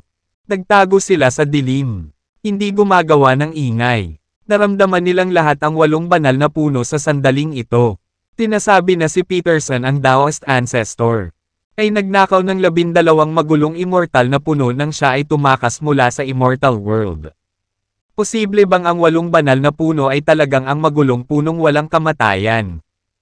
Isa sa kanila na nakasuot ng itim na damit ay nagpahayag ng kanyang iniisip. Hindi ko ibubukod ang posibilidad na iyon. Hindi nagtagal. Nakita ng mga tao ang projection ng 12 banal na puno. Naniniwala ako na sila ang 12 magulong punong walang kamatayan. Sabi ng isa pang lalaki. Ang Celestial Palace, 12 banal na puno. At ang daan-daang milyong espesyal na nilalang na lahat ay ginawa mula sa kapangyarihan ng pananampalataya sa kontinenteng ito. Ang lahat ng ito ay may kinalaman kay Peterson ang Daoist ancestor. Nangangahulugan ito na mas malapit tayo sa kanyang mga kayamanan. Sabi ng ikatlong lalaki. Nakaramdam ng excitement ang tatlo. Ano pang hinihintay natin? Oras na para gawin ang ating hakbang. Kontrolin muna ang 8 banal na puno. At pagkatapos ay pumasok sa Celestial Palace. Tuwang-tuwang sigaw ng isa sa kanila at nauna sa dalawa. Ang dalawa pa ay sumunod sa kanyang likuran na sinundan ng ilang libong bangkay na sundalo na nakahinga ng kamatayan. Tingnan mo, ang mga magsasaka mula sa underworld ay gumawa ng kanilang hakbang. Sumunod tayo sa kanila, sabi ng isang nasa katanghaliang gulang na lalaki na nakasuot ng purple na damit. Naglabas siya ng mga nakakasilaw na ilaw na kasing liwanag ng araw. Siya at ang 12 ng mga tao mula sa Divine Sect ay lumutang sa kontinente. Sa kabila ng kanilang bilang na mas kaunti kaysa sa iba pang puwersa. Hindi sila nagpatinag. Ang bawat isa sa kanila ay isang nangungunang master. Sa pamamagitan ng pagwagayway ng kanyang kamay. Ang nasa katanghaliang gulang na lalaki na naka-purple kasama ang kanyang mga tauhan ay lumipad ng buong bilis patungo sa gitna ng kontinente kung saan matatagpuan ang Celestial Palace. Kasabay nito, ang mga pinuno ng Heavenly Palace. Ang Yaksha Palace at ang Sword Palace pati na rin ang may-ari ng Star Island ay patungo sa parehong destinasyon. Sa mismong sandaling iyon, isang malaking bilang ng mga dakilang master ang lahat ay patungo sa Celestial Palace. Oh my God! Napakaraming master ang papunta dito. Medyo nagulat si Dustin nang maramdaman niya sa paggamit ng kanyang espiritual na kahulugan na napakaraming mga master ang lumalapit sa kanya. Ang pinaka-nagulat sa kanya ay ang mga lalaki mula sa Underworld at ang Divine Sect ay papunta na rin. Hindi rin magtatagal bago dumating silang lahat. Ang tatlong lalaking nakasuot ng itim na damit ang unang nakarating sa palasyo. Ang patay na aura na kanilang inilabas sa kanilang paligid ay naging itim na fog. Na naging dahilan ng kanilang pagiging misteryoso.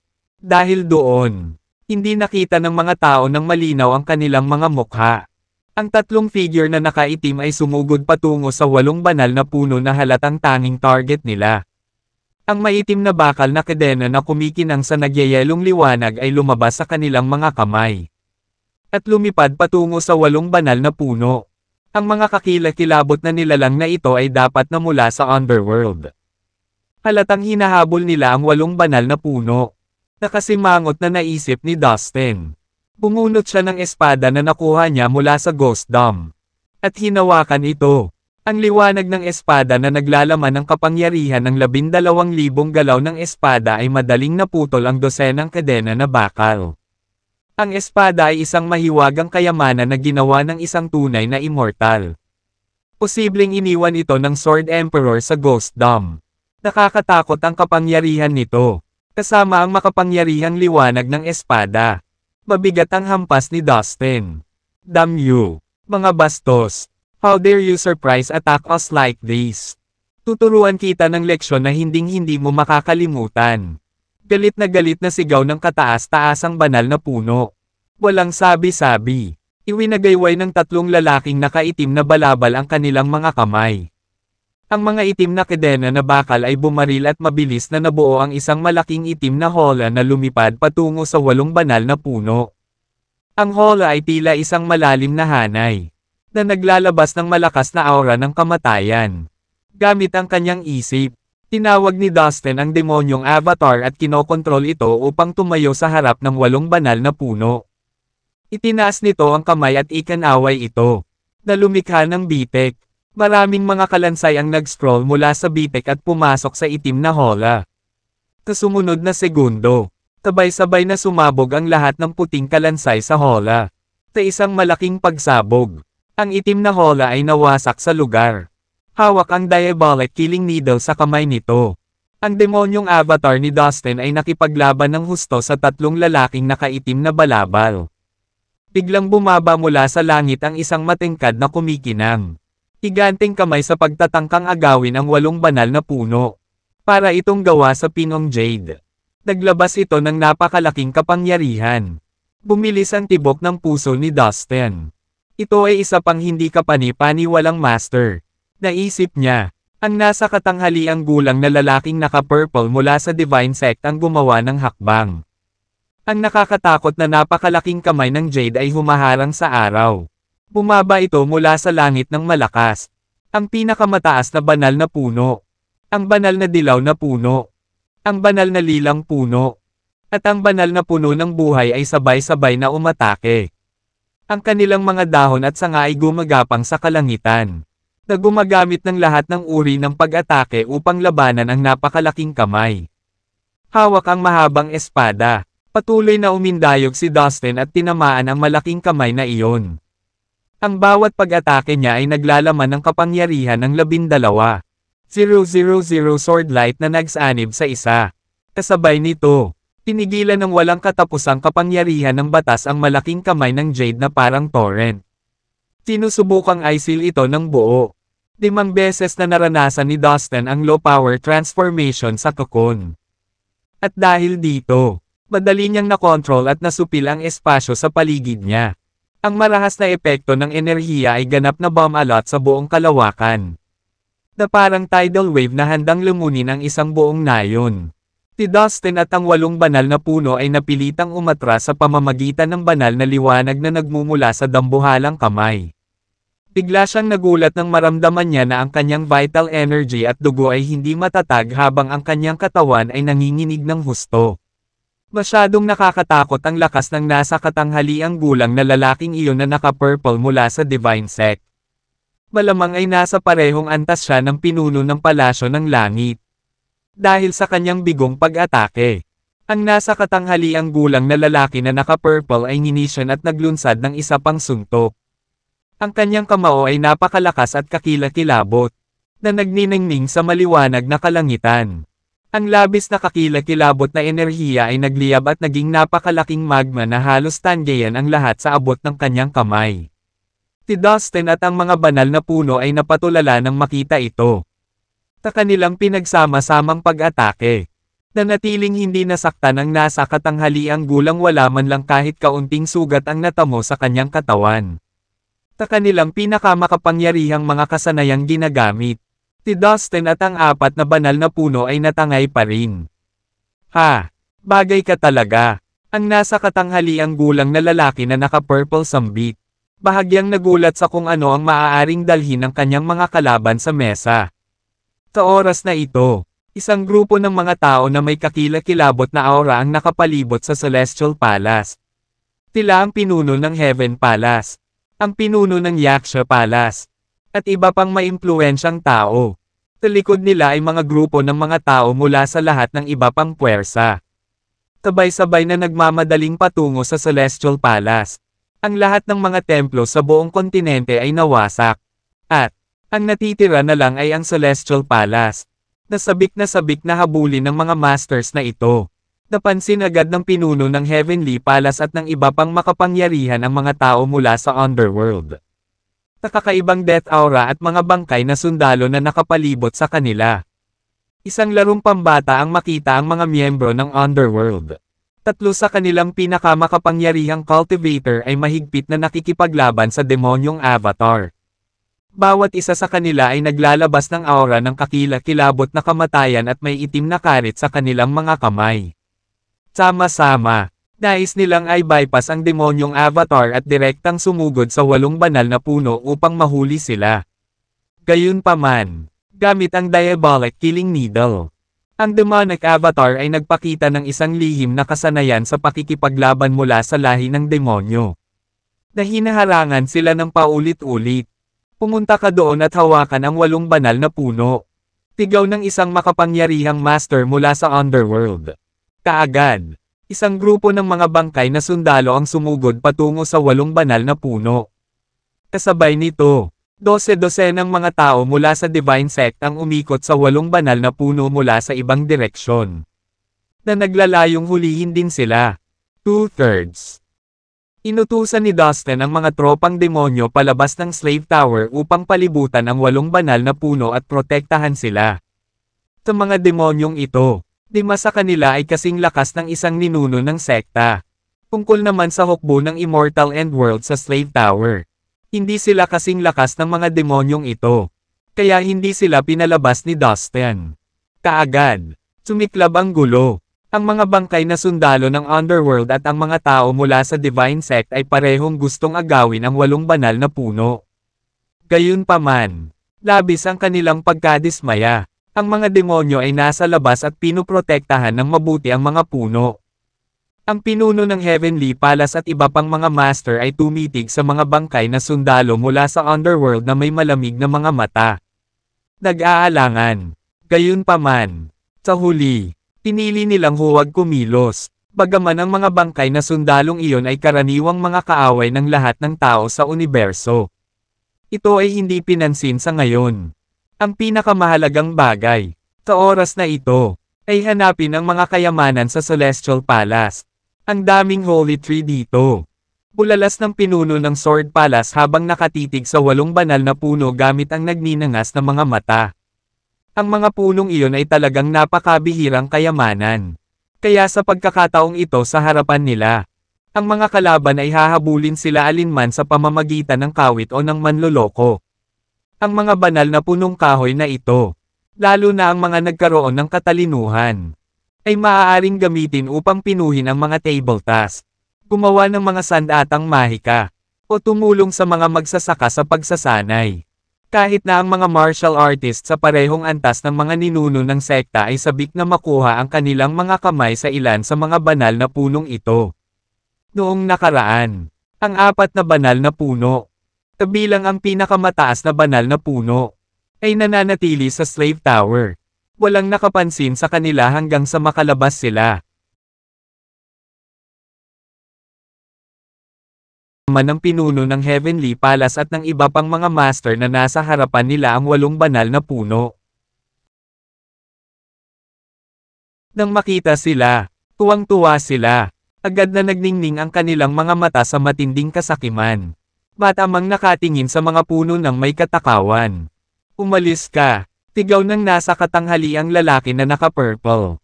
Tinusubukang sampilan si Dustin gamit ang kanyang napakalaking kamay. Tinarget niya ang 8 banal na puno. Ngunit si Dustin ay nakatayo sa harapan ng mga ito at hinaranggan ang karamihan sa kanyang pag-atake. Kailangan niya munang patayin si Dustin bago pa niya makuha ang kanyang mga kamay sa 8 banal na puno. Boom! Tinakpan ng mala Jade na malaking kamay ang araw at tinamaan si Dustin. Pagkatapos ay biglang, lumitaw ang isang silver whirlpool sa gitna ng mga palad at mabilis na umikot. Pagkatapos, ang whirlpool ay nag-vibrate at nag-cascade ng iba't ibang mga armas. Kabilang ang mga lumilipad na espada, tibat, at halberds na lahat ay mga tunay na magic weapon na may mataas na antas. Isang malaking bilang ng mga armas ang sabay-sabay na sumugod kay Dustin. Ang kanilang metal na ningning ay kuminang at nakasilaw sa mga tao sa nakakatakot na lamig. Ito ay isang napakatalino na lihim na kasanayan. Dahil mayroon itong lahat ng uri ng mga high-level na magic weapon sa palad. Maaari itong sumabog sa isang iglap kapag nahuli ang kaaway. Gamit ang isang kaway ng kanyang kamay. Kinuha ni Dustin ang parehong pot ng Chaos at ang Omnipotent pot. Magkasama, naging 2 malalaking tripod ang mga ito, na humaharang sa anumang bagay na dumating sa kanya. Bagamat nalabanan ng 2 higanteng kaldero ang pag-atake para kay Dustin. Damanak pa rin ang dugo sa mga sulok ng kanyang bibig. Tiningnan ng pinuno ng Heavenly Palace ang nasa katanghaliang gulang na lalaking naka-purple na may takot na lihim na umuusbong mula sa kanyang gulugod. Masasabi ng lahat ng mga magsasaka doon na ang nasa katanghaliang gulang na lalaki ay lubhang makapangyarihan. Bukod dito, hindi nila alam na ang nasa katanghaliang gulang na lalaking naka-purple ay mula sa Divine Sect. Ang lugar na iyon isang misteryosong puwersa na laging nakatago sa ilalim ng radar ay hindi alam ng mga tagalabas. Dustin, hindi ito maganda. Tingnan mo, napakaraming makapangyarihang magsasaka dito. Kailangan na nating umalis ngayon. Kung lalaban tayo at lalaban, malamang hindi kami makakaligtas dito ng mga kapatid ko. Isang sinabi ng pinakamataas na banal na puno kay Dustin sa pamamagitan ng espiritual na kahulugan. Ang mga mandirigma mula sa Underworld, mga miyembro mula sa Divine Sect, at ang mga makapangyarihang miyembro ng Heavenly Palace ay lahat ay gustong makuha ang kanilang mga kamay sa 8 banal na puno. Okay, umatras. Nagpadala ng espiritual na mensahe si Dustin sa 4 na banal na puno bago siya nagmamadaling umatras. Bawat isa sa mga banal na puno ay may dalang bagong natagpo ang banal na puno at sinundan nila si Dustin ng walang pag-aalinlangan. Walang iniisip kundi ang kanilang kaligtasan. Sa ngayon, hindi pa nagigising ang 4 na bagong natagpo ang malalaking puno. Ang kapangyarihan ng pananampalataya ay nagmanipula sa kanila sa pag-iisip na sila ay mga ordinaryong puno na tumutubo sa templo. Masyado silang malapit sa Celestial Palace, kung saan sila ay nabahira ng kapangyarihan ng pananampalataya sa nakalipas na mga taon. Kaya sa ilang sandali, ang kapangyarihang ito ay nagkaroon pa rin ng epekto sa kanila. Hindi ka makakatakas. Biglang kumislap ang pinuno ng palasyo ng langit at hamarang sa daan. Malapit nang kumilos sa 8 banal na puno. Kasabay nito, ang pinuno ng Yaksha Palace, ang pinuno ng Sword Palace, ang pinuno ng Star Island, ang emperador ng Sky Phoenix Kingdom, at ilang iba pang makapangyarihang magsasaka sa universo ay lahat ay humabol sa 8 banal na puno. Nang makita ang turnout ng kaganapan, sa huli ay natarante si Dustin. Ang sitwasyon ay lubhang mapanganib. Isa-isang naglabas ng napakalaking enerhiya ang lahat ng mga master. Ipinamalas nilang lahat ang kanilang iba't ibang husay habang nagbubuo sila ng mga higanteng kamay na umabot sa 8 banal na puno. Ang makitang nagtutulungan ang kanilang mga kapangyarihan ay nakakatakot pagmasdan. Ang enerhiya na nagmumula sa kanila ay sumakal sa hangin sa pagitan ng lupa at kalangitan. Dumating ito sa mga alon at alon, na nagbabantang lumunin ang buong mundo. Uli na ngayon para isagawa ni Dustin ang kanyang mga plano. Nais niyang ay teleport ang 8 banal na puno sa kanyang slave tower at umalis sa kawalan. Ngunit tinatakan na ngayon ng mga master ang buong lugar gamit ang kanilang lakas. Kahit na sa kanyang mga kakayahan sa spatial power, hindi siya makalusot sa energy barrier na nakapalibot sa kanila. Nagngingit si Dustin at muling inilabas ang 2 kaldero. Lumaki ng lumaki ang 2 kaldero hanggang sa umabot sa laki ng 2 bundok at tumayo sa harapan niya na parang mga bantay. Sa 2 pagsabog na tunog, ang 2 kaldero ay natamba sa hangin, na nag-iwan ng 2 madilim na butas sa kanilang likuran. Hindi nagtagal ay sumunod si Dustin matapos siyang matamaan ng kahanga-hangang puwersa ng enerhiya. Nagbuga siya ng dugo habang siya ay itinapon sa hangin. Napakalaking enerhiya ang sumugod sa kanyang katawan, na may puwersang halos makabasag ng kanyang katawan.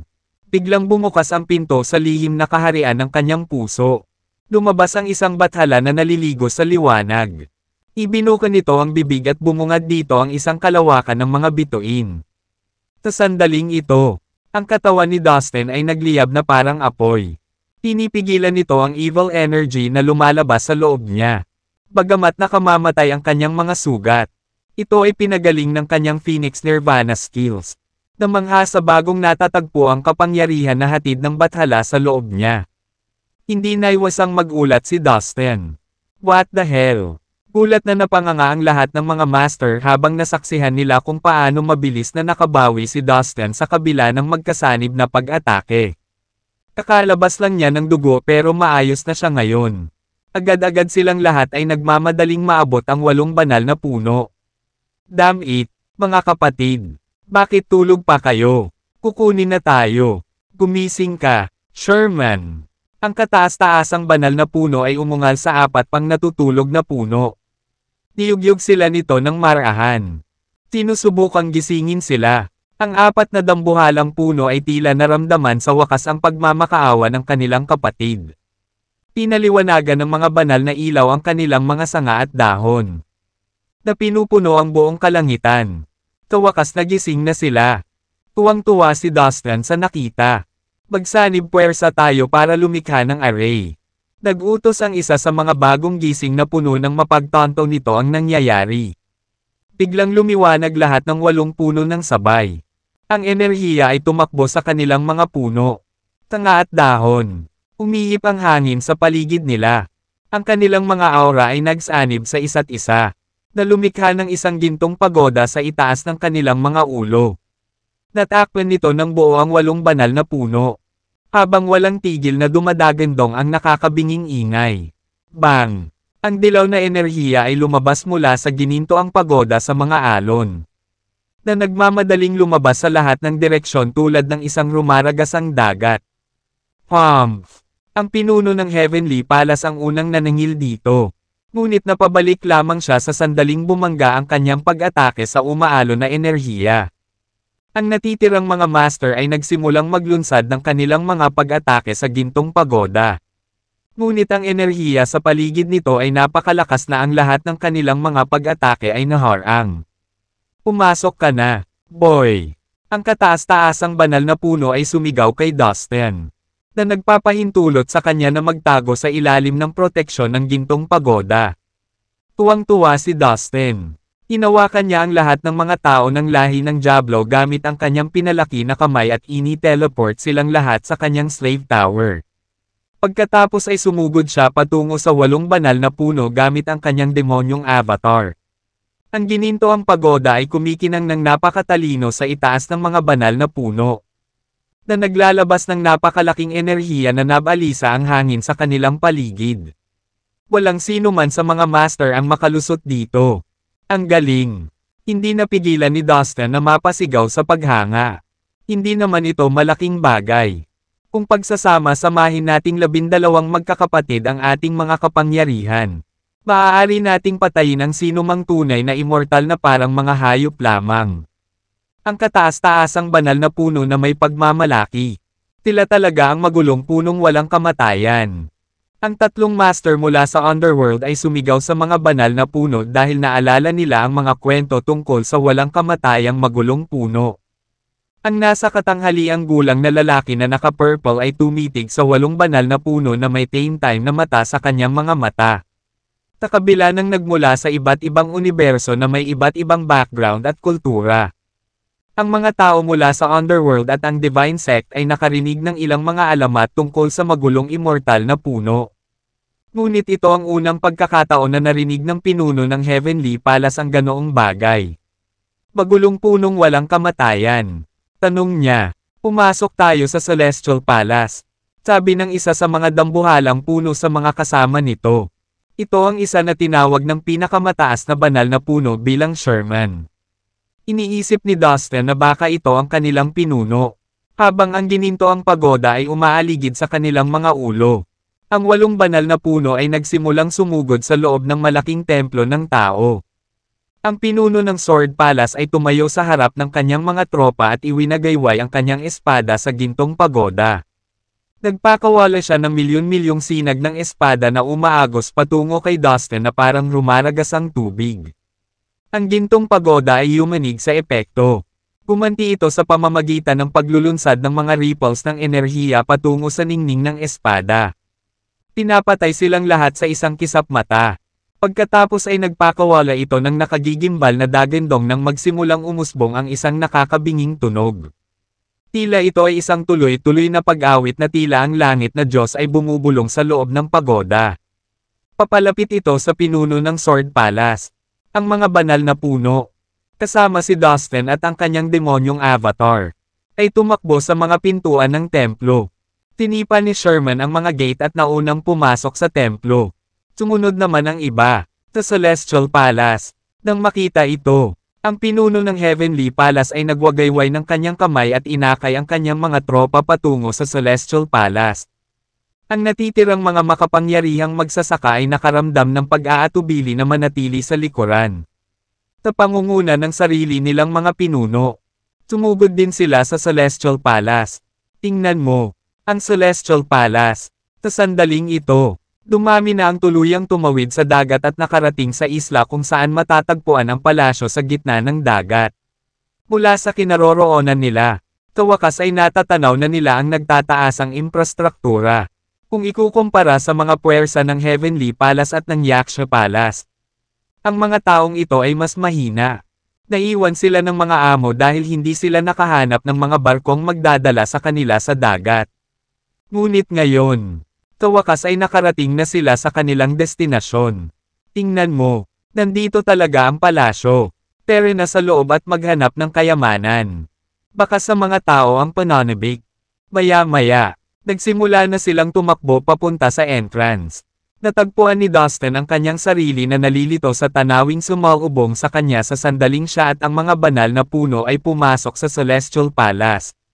Malabo ang lahat sa loob.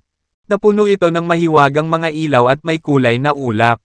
Agad na pinakawalan ni Dustin ang kanyang espiritual na pakiramdam at nalaman na ang loob ng palasyo ay nakaunat ng walang hanggan. Ito ang walang kamatayang enerhiya.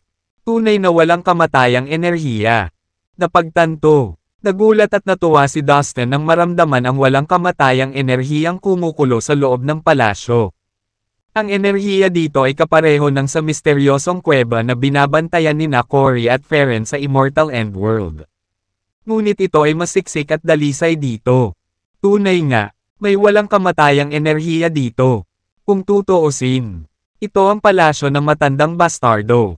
Naglalaman din ito ng maraming kayamanan. Paliwanag agad ng Supreme Holy Tree nang makita nito ang pagtataka sa mukha ni Dustin. Nakipag-usap lang ito sa iba pang 4 na puno at nang alap ng impormasyon tungkol sa sitwasyon sa loob ng Celestial Palace. Kaya totoo na ang misteryosong dakilang master ay nakatira dito sa Celestial Palace. Bulong ni Dustin na medyo nabigla. Ang kuweba na binabantayan ni Cory at Farron sa Immortal Endworld ay dating palasyo rin ng parehong dakilang master.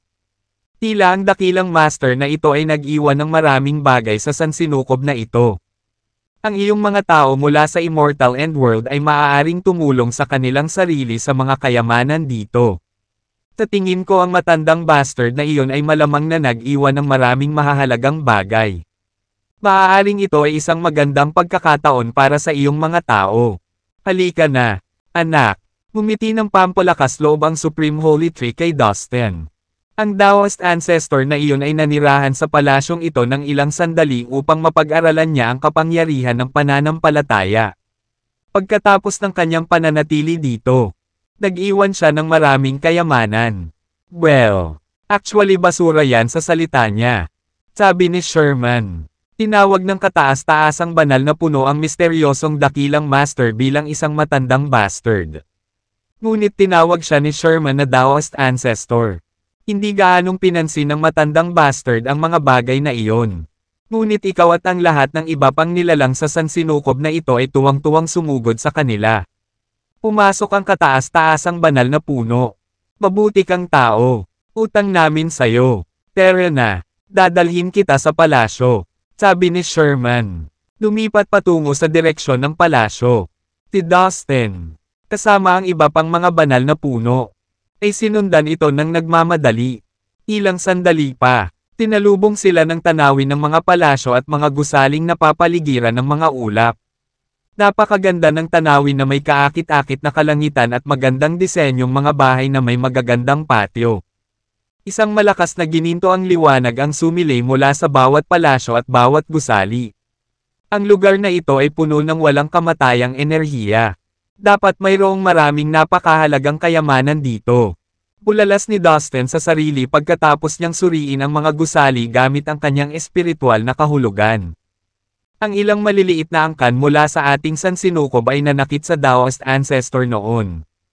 Upang makapaghiganti, tinibak niya sila, ngunit hindi siya interesado sa mga samsam. Kaya iniwan na lang niya dito. Matalinong sabi ni Sherman. Sabay turo sa mga gusaling sumasakop sa malawak na lugar. Ang pinakamataas na banal na puno ay lumipat sa Sherman. Nagsimulang lumiwanag ang mga mata nito sa bol sa tuwa. Paano mo nalaman yan? Sherman. Magkapatid tayo. Okay. Sabihin mo sa akin. Nasaan na ang mga kayamanan na higit na pinahahalagahan ng matandang bastard? Sabi nito habang hawak ang mga sanga ni Sherman. Hindi ko alam. Sagot ni Sherman. Ako mismo ang hahanapin nila. Putol ni Dustin. Agad na sumugod si Dustin para maghanap ng mga kayamanan sa loob ng mga gusali. Sandali lang. Binata, alam ko kung nasaan ang pinakamahalagang kayamanan. Dadalhin kita doon. Sabi ni Sherman. Ganoon ba? Nagulat na tanong ni Dustin. Oo, mayroong hindi mabilang na mga hindi mabibili na kayamanan dito. Ang ilan sa mga ito ay lubhang mahalaga. Nanirahan ako sa Daoist ancestor ng ilang sandali. Kaya alam ko kung nasaan sila. Halika sundan mo ako. Napakalakas ng mga lalaking iyon. Kung mahahanap nila ang mga kayamanang iyon sa harap natin, mahihirapan tayo. Sabi ni Sherman. Mas maraming tao ang sumugod sa Celestial Palace habang nag-uusap sila. Brat, alam kong dinala mo ang mga tao ng Immortal Endworld. Bakit hindi mo sila palabasan para maghanap din sila ng kayamanan? Marahil, magkakaroon sila ng ilang ani na may kamangha-manghang pakikipagsapalaran. Sabi ng kataas-taasang banal na puno. Baka malagay sila sa isang uri ng panganib. Narito ang mga tao mula sa iba't ibang nangungunang puwersa. Baka harapin sila habang naghahanap ng kayamanan. Nag-aalangan na sabi ni Dustin. Poprotektahan mo ba sila habang buhay? Upang maging malakas, ang isang magsasaka ay dapat dumaan sa lahat ng uri ng pagsubok at kahirapan. Walang exempted. Kung mamamatay sila dito, dapat ito ang kanilang kapalaran.